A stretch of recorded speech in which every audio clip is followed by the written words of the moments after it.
I just scored these two beautiful Ludwig snare drums on the local classifieds in my area today. We've got I believe it's a 70's Supraphonic, as well as a 70's Acrolite. I still need to look up the serial number on the badges, but I got them for a pretty good package deal. Used to be used by a band instructor at a local high school, and he had a pretty prestigious history behind them. And he gave me a nice tour of his house. But looking at these drums, and Supraphonic's in the worst shape. We got some, looks like either tape residue or just straight up pitting from some tape, and it's starting to fit in a lot of other areas too. Got a lot of grime on it. This one's clearly been used a lot more. There's a badge, so you can see the serial number on it there. Yeah, it's got like the original heads on it. Front. Yeah, clear heads, mufflers there.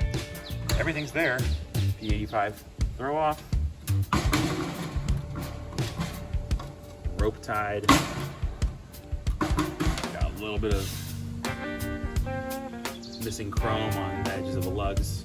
I'm sure me knocking these around on concrete isn't helping that, but it's only temporary. And the Acrolite is in great shape, it looks like. I mean, the heads are beat up as well, kind of. You can see, same head. Kind of looks like original heads. Got a P85, more updated. And the shell's in great shape. A little bit of squirrel marks, just a little bit of pitting on the chrome. But overall, not too shabby. And yeah, these things function great. They both came with the carrying cases. This one, the Acrolite, came with the orange UFO case, and the Supraphonic came with the black student case. They both had stands.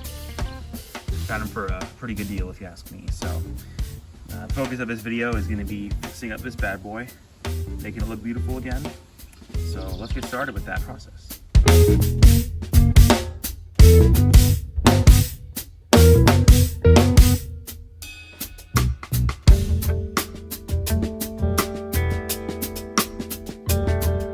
So you just saw me strip all the hardware off of this drum. You can see underneath where the lugs normally are. Looks like it's in really great shape, actually. The next order of business is the biggest cosmetic defect is this tape residue, it looks like. Pretty sure it's tape residue. I hope it's not pitted underneath, but from the feel, it looks like it's on top of the chrome. So I'm gonna try using some mineral spirits to kind of cut that down on that. It's definitely super old, like feels really stiff. I can't even scratch it with my fingernails. So hope this works and doesn't do too much damage. So I accidentally did this part without filming it, but I wanted to avoid a terrible mishap on camera. But using the mineral spirits and a shop rag, I was able to remove almost all of the residue.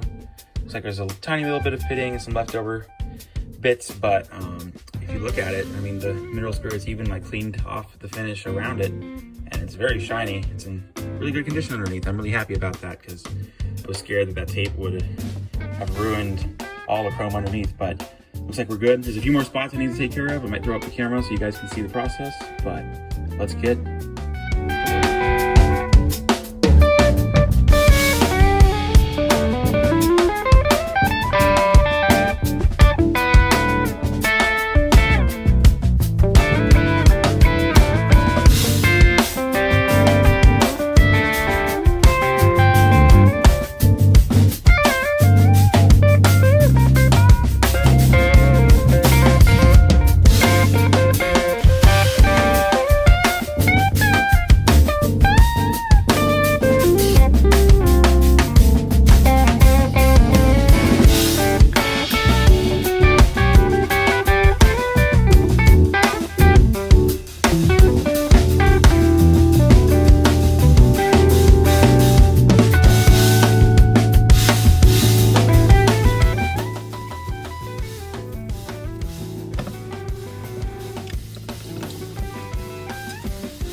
much better. So the next step in the process is I took all of the swivel nuts and the springs out of the imperial lugs that were around the side. And if you've ever taken a drum apart that is more than a couple decades old, there is bound to be really disgusting grease just everywhere. It's dark red and brown and just caked on everything. So it's time to get rid of all of that because I will be replacing all this grease with white lithium grease, which is a great solution to finding lubrication to put in your lugs. And in order to do that, I'm going to use some brake cleaner. So I'm going to use this old head that was on my drum to do it because it's neat. And we are going to get rid of all this grease with a little bit of brake cleaner. So let's do it.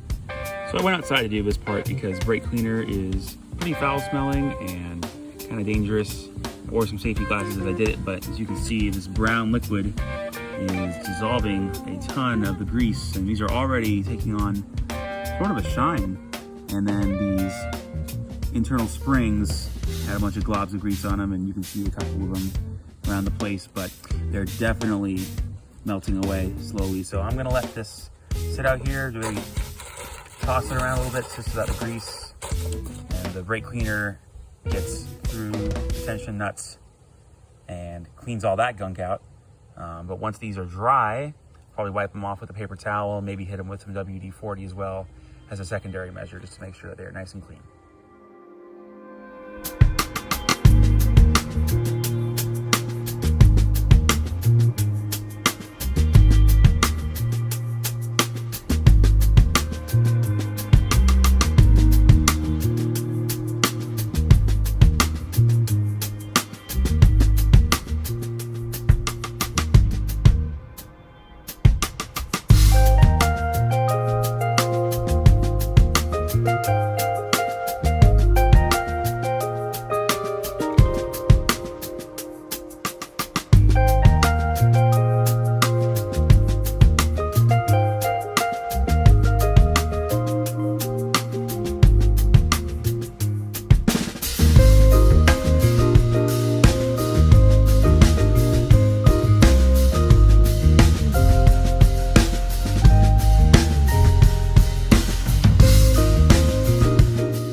So this is the result of spraying the brake cleaner all over those parts that had grease on them. I went ahead and did the tension rods as well, which I didn't film. All I did was really just take them out of the rims and lay them out flat and sprayed them with some of that brake cleaner, and it took the grease right off of them. You can see the ones that are in there are pretty shiny. Then I took all the parts, put them in this jar, and sprayed them down with a little bit of WD-40 just to kind of get all that extra gunk that might be on there off, or any residual brake cleaner fluid. So what I'm going to do now is get all these parts out, lay them out on a paper towel, wipe them off with paper towels, just get them nice and clean and get any extra hard bits of gunk off of there. And then after that, we can start assembling the lugs and putting them back on the drum.